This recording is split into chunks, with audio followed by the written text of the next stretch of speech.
What would you do if, while picking up trash on a quiet Montana morning, you heard a faint cry?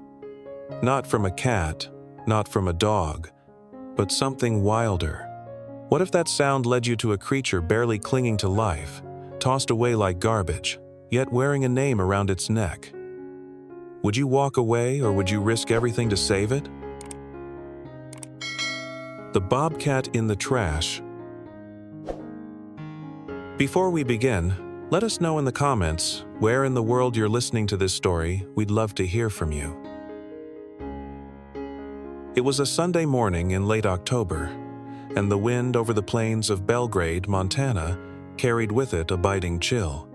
Ellie Parker, 25, moved carefully through a stretch of land near the town's old dump site, part of a local cleanup effort. She wasn't there for adventure just to help, but fate had other plans. As she lifted a bag of torn insulation, something beneath the heap stirred, something alive. And what she found beneath that filthy tarp would change not just her life, but the course of another's fragile existence forever. The wind blew sharp and dry across the flatlands of Belgrade, Montana. That morning, a late October kind of morning when the golden fields had turned brittle, and the air carried a scent of frost and burnt pine. The sun sat low behind a veil of thin gray clouds, casting long, cold shadows over the discarded remains of town life. Old insulation, rusted bikes, shredded tarps, and heaps of broken furniture stretched across the landscape like the aftermath of forgotten years. This was the Belgrade Municipal Dump, and for Ellie Parker, it had become a strange place of refuge. Ellie was 25, slender and slightly tall, with pale skin and short chestnut hair that curled under the edge of her wool beanie. Her green eyes were always observing quietly, carefully, as if the world might offer up secrets if she simply listened long enough. Since her mother's passing 2 years earlier, Ellie had lived alone in a small wood frame house on the outskirts of town, her only real company the books lining her shelves and the plants she nursed back to life. Volunteering for the community cleanup drives had been her way of clawing out of the silence. She didn't like crowds, but she liked purpose. And picking up trash, sorting recycling, and helping to reclaim the land gave her a sliver of it. That morning, she was working alongside a few others. A retired farmer named Howard Greaves, stout and soft-spoken, with sun-spotted skin and hands that looked permanently stained by soil, and a pair of high schoolers from the environmental club, giggling behind their phones. No one talked much. The wind was too loud, and the smell too sharp. Ellie moved with practiced care, gloved hands lifting a pile of worn-out carpeting near a collapsed dog kennel, when she heard a faint, high-pitched cry. It didn't sound like a kitten or a bird. It was strained, ragged, almost like a whisper that had been trying to scream. She froze. "Did anyone hear that?" she asked. Howard looked up from behind a rusted lawn chair. "Probably a stray," he muttered, already turning back to his work. The two teenagers didn't even look up, but Ellie was already moving toward the source of the sound. She followed the noise, stepping over torn plastic bags and broken crates, toward a heap of black trash bags partially covered by a blue tarp. As the wind tugged at the edges, she heard it again, a low, warbled moan, as though whatever was beneath was struggling to breathe. With gloved hands, Ellie pulled the tarp back. Her heart stopped. Lying there, half covered in food wrappers and soaked rags, was a small bobcat cub, its tawny fur matted with grime, blood, and trash. Its body was frighteningly thin, every rib pronounced, belly sunken, legs splayed like brittle twigs. There were open cuts on its flank, dried blood clinging to its ears, and a raw gash above one of its dull golden eyes. Around its neck, miraculously intact, was a leather collar. Burned into it in faded block letters, Finn. Ellie knelt down slowly, whispering, "Oh, sweetheart, what happened to you?" Behind her, Howard approached. "That's not a cat," he said warily. "That's a wild animal. Could be dangerous if it wakes." "It's a baby," Ellie snapped, not taking her eyes off the cub. "And he's dying." Howard hesitated. Might have been someone's illegal pet. Folks around here used to raise all kinds of things before they got caught. He stepped back, unsure. Be careful, Ellie. But she was already pulling off her oversized coat. She moved slowly, gently lifting the bobcat with trembling arms. Finn didn't resist. His body was limp, his breathing shallow. Only his eyes fluttered for a moment, as if acknowledging her warmth. Holding him close, Ellie felt a hot tear run down her cheek. "I've got you," she whispered, voice shaking. "I've got you now." She turned back toward her car, ignoring the startled looks, ignoring the wind. Her gloves were soaked in something dark, but her heart had already locked onto the fragile life she now carried. She didn't know how bad it was. She didn't know if he'd make it through the day. But what she did know, what she could feel with every step she took back toward town, was that she would not let this creature die in a grave of trash and forgotten things. Not today. Ellie's little cabin sat tucked against a copse of red-leafed maples on the far side of Creekside Road, about 3 miles from town. Built by her grandfather decades ago, it had a mossy roof, creaking floorboards, and a front porch barely big enough for one rocking chair. But it was home. As she opened the door with Finn bundled in her arms, the warmth from the old wood stove swept over her and the tiny creature nestled close to her chest.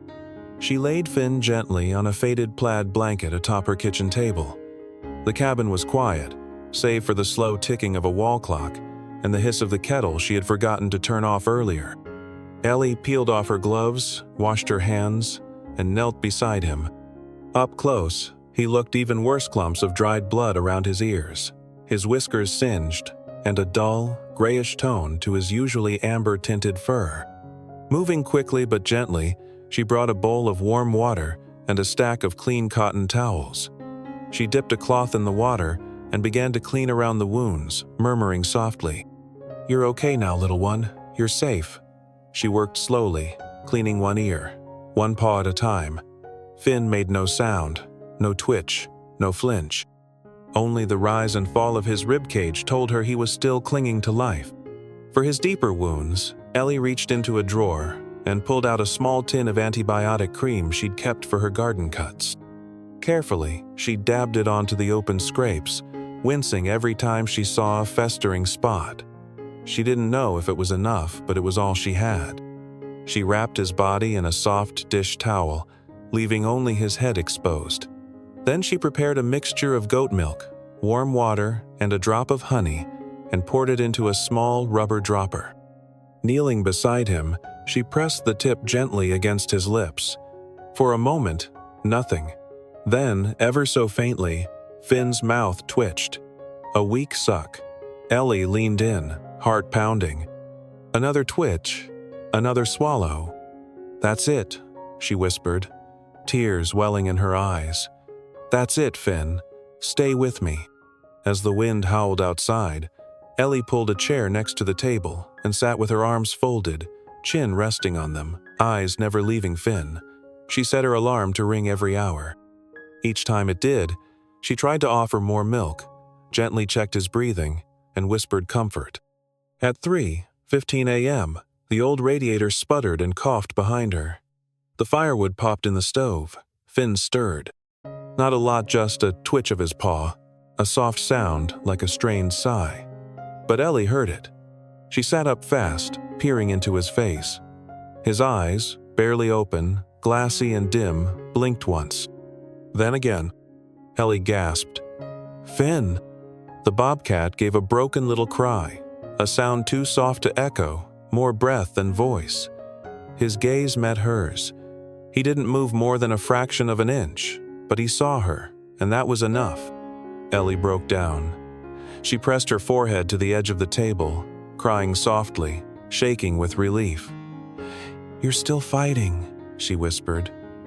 "You're not giving up." At sunrise, the sky outside shifted to a hazy blue. Ellie stood and stretched her aching limbs. The cabin was filled with the scent of pinewood smoke and a faint, lingering trace of antiseptic. Finn remained wrapped in the towel, now with a faint pink color returning to his nose and a little more breath in his chest.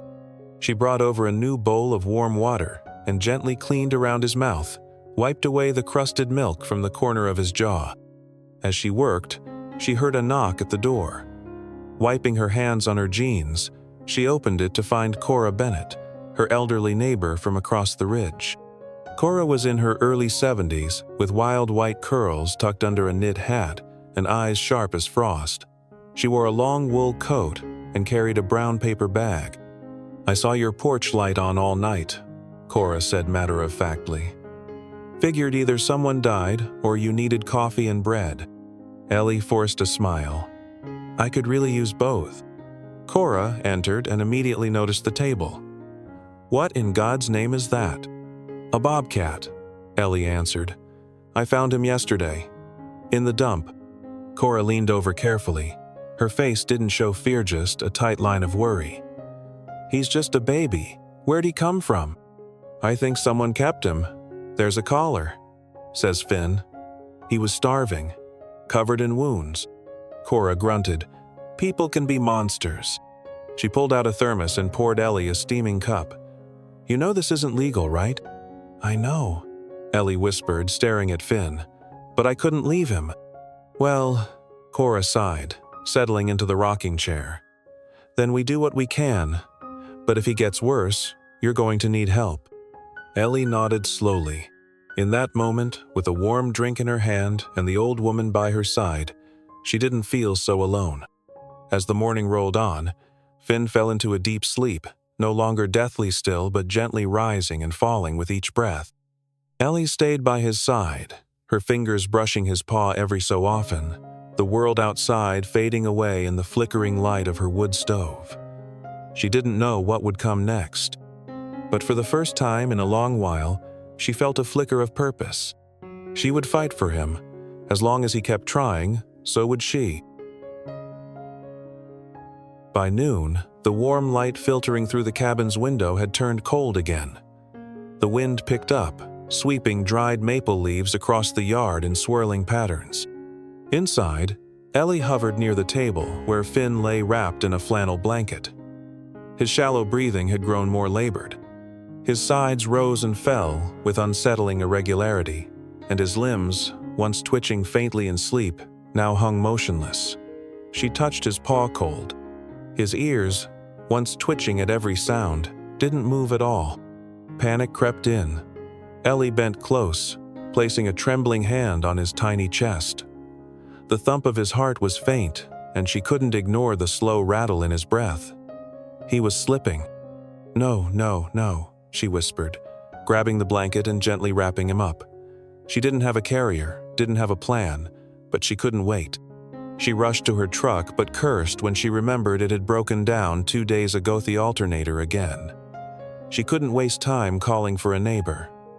Her phone buzzed as she opened her contact list. Her fingers flew. Within minutes, she had dialed the one local vet clinic still open on Sundays. Pine Hollow Veterinary Services, run by Dr.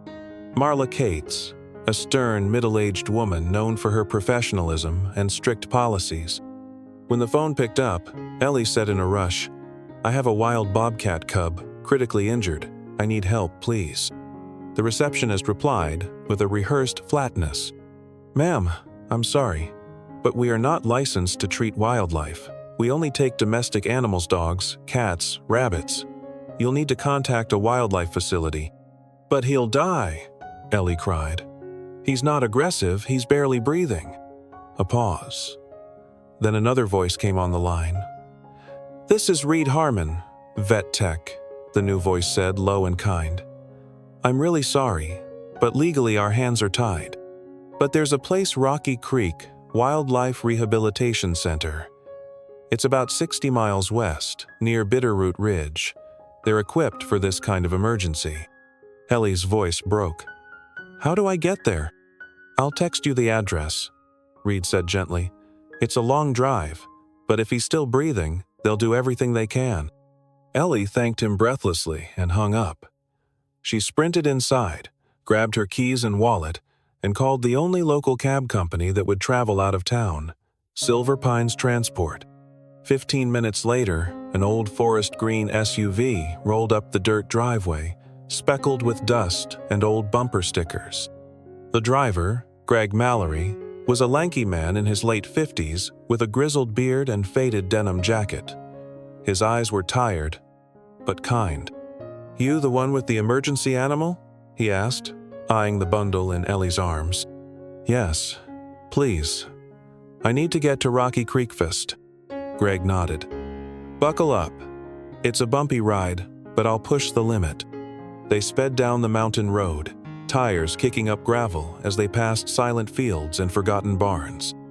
Ellie clutched Finn the whole way, whispering to him through gritted teeth, "Hold on, just a little longer, please." The ride stretched into an agonizing hour.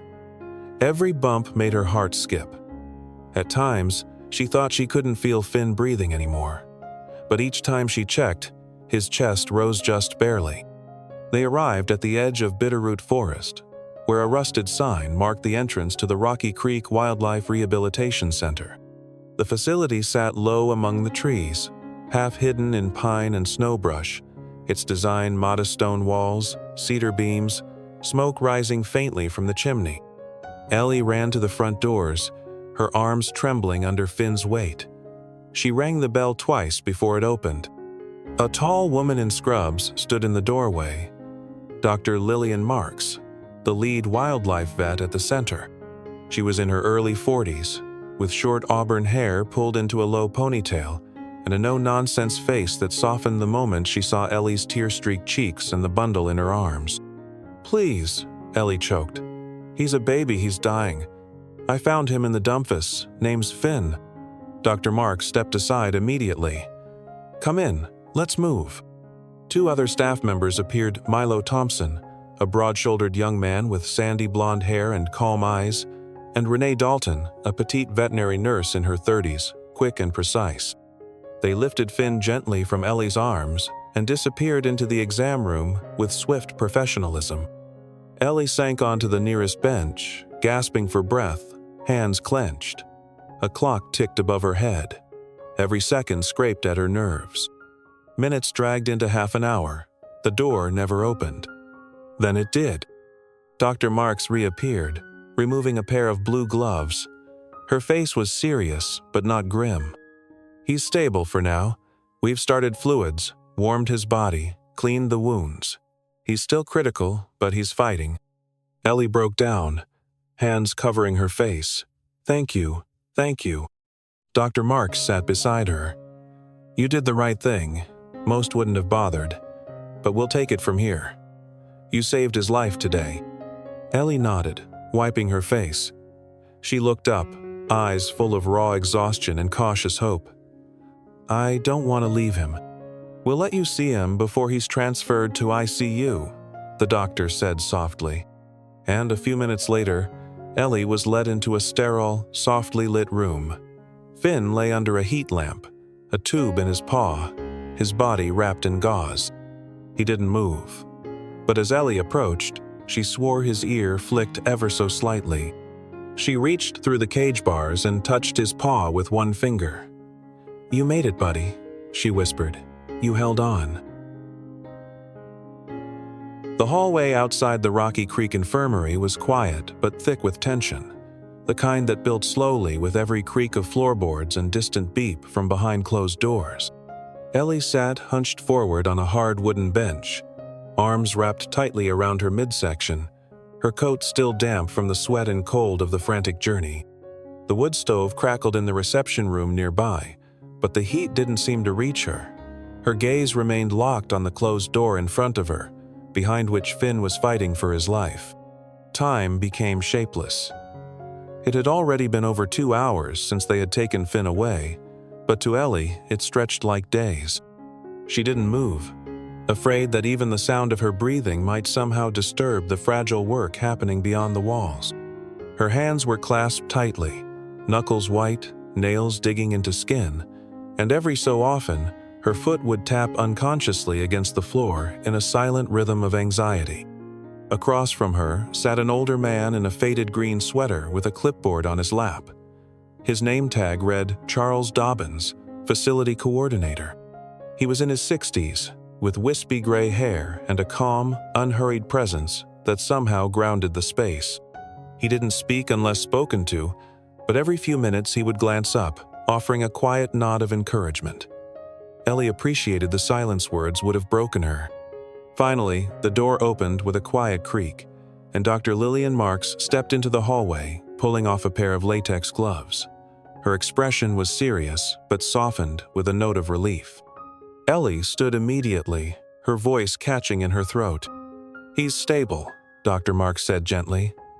"Still very weak, but out of immediate danger." Ellie exhaled for the first time in what felt like hours.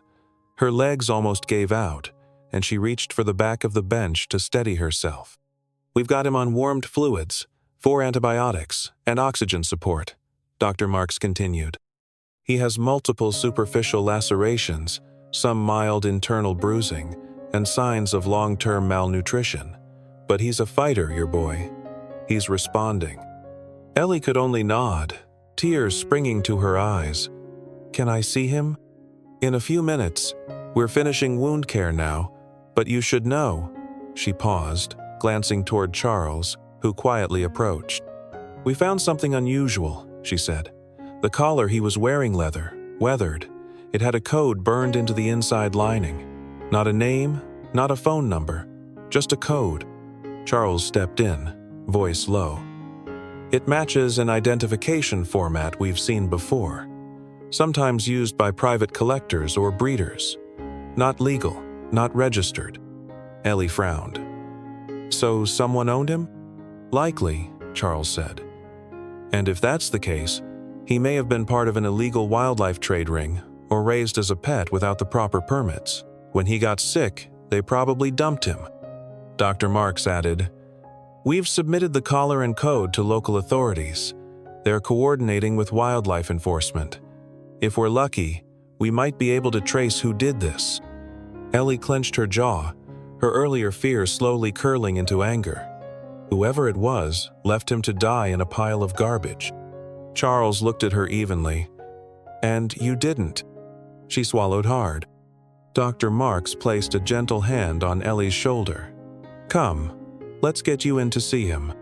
She led Ellie into the medical wing, a quiet, sterile corridor that opened into a large treatment room with several steel exam tables and specialized enclosures.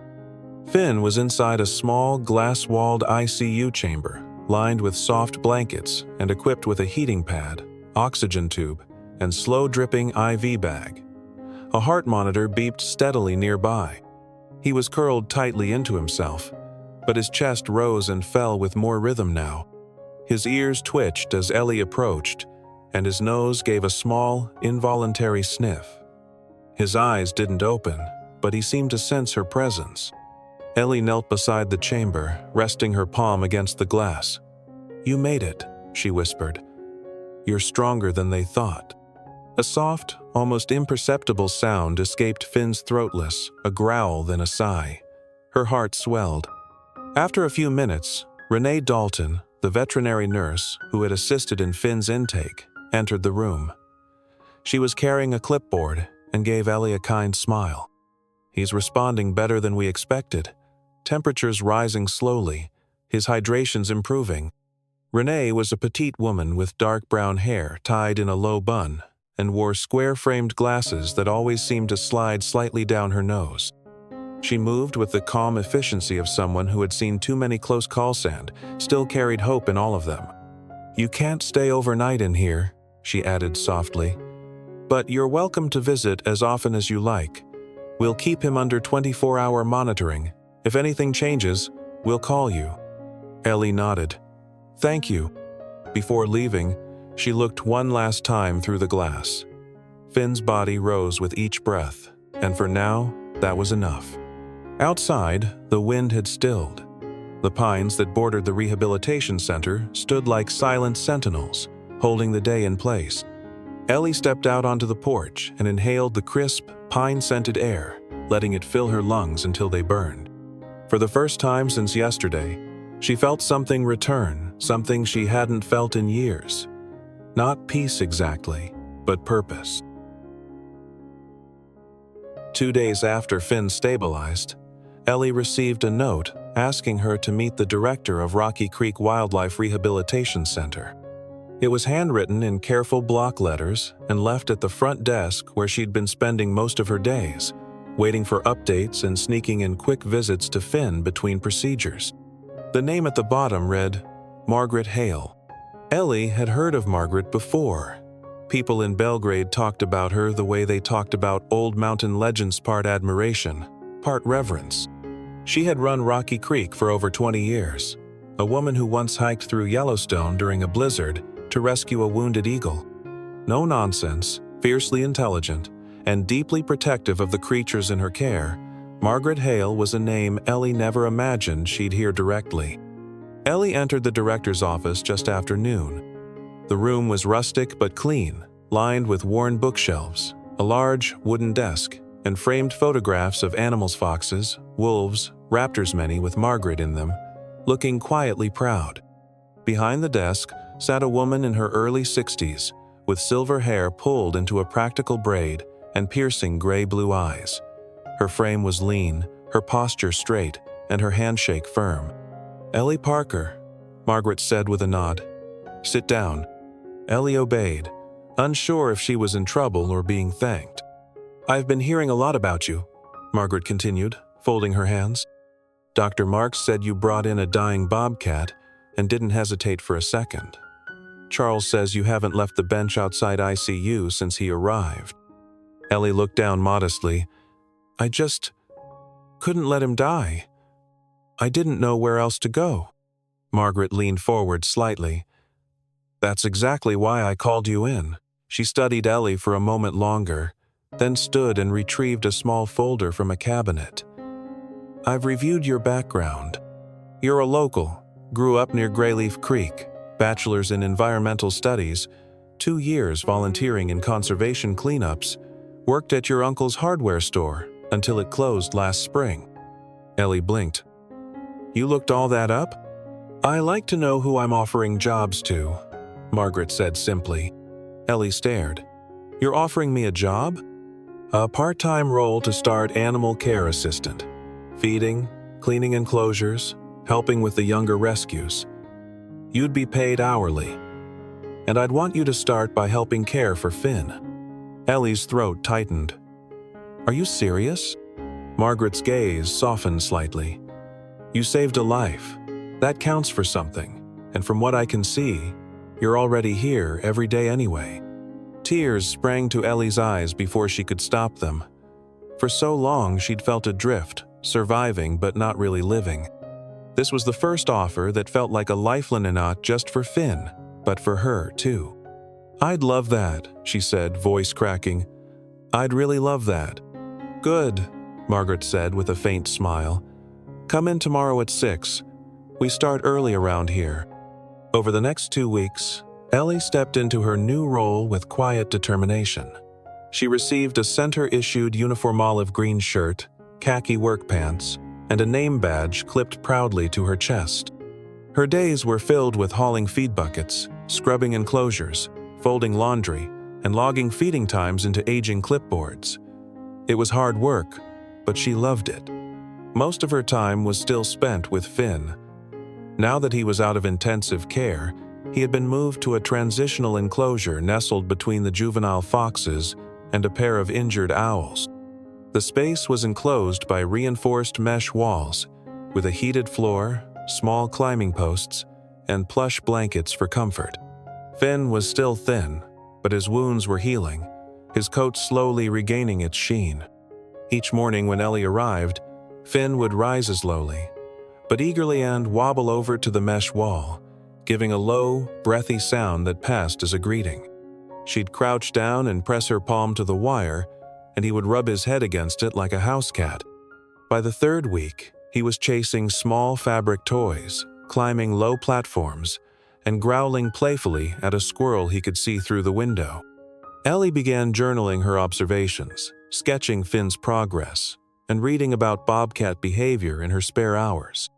She spoke more with the staff. Renee, with her dry humor and sharp eyes, became a fast ally. Milo taught her how to administer basic injections, and how to coax a frightened raccoon into a crate without losing a finger. Even Dr. Marks, always measured and reserved, began greeting her with something close to affection. One afternoon, Ellie and Renee were sweeping the corridor outside the quarantine wing when a group of elementary school students arrived for a tour.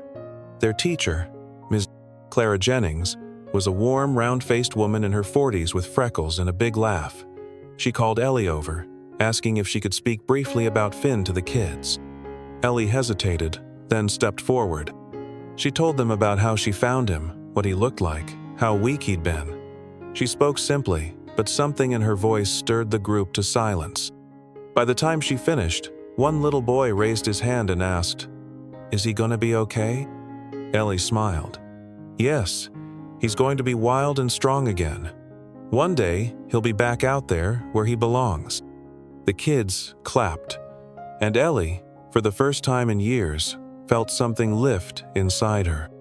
By the time December crept in with its first snowfall, Finn had nearly doubled in weight. His eyes were brighter, his muscles stronger. He could pounce, stalk, and tumble like any healthy cub. The plan was to prepare him for full release in the spring, once the forest thawed and hunting conditions were optimal. Ellie stood at the edge of his enclosure one frosty morning, as Finn bounded over and bumped his head gently against the mesh. She chuckled. "You know you changed everything, right?" In that moment, with her breath hanging in clouds before her and a future taking shape beneath her feet, Ellie knew the truth. She hadn't just saved Finn. He had saved her, too. Sometimes, the smallest cry for help can lead us to the most meaningful chapters of our lives. Ellie didn't set out to become a guardian of wildlife. She simply chose compassion in a moment of desperation, and that choice changed everything. From the cold stillness of a trash heap to the warmth of a second chance, Finn's journey reminds us that life has value, even when it seems discarded. And perhaps, in saving another, we discover the parts of ourselves that needed saving too. If this story touched your heart, take a moment to share it with someone who believes in second chances. And don't forget to follow our channel for more real stories of hope, healing, and the bond between humans and animals. Thank you for listening.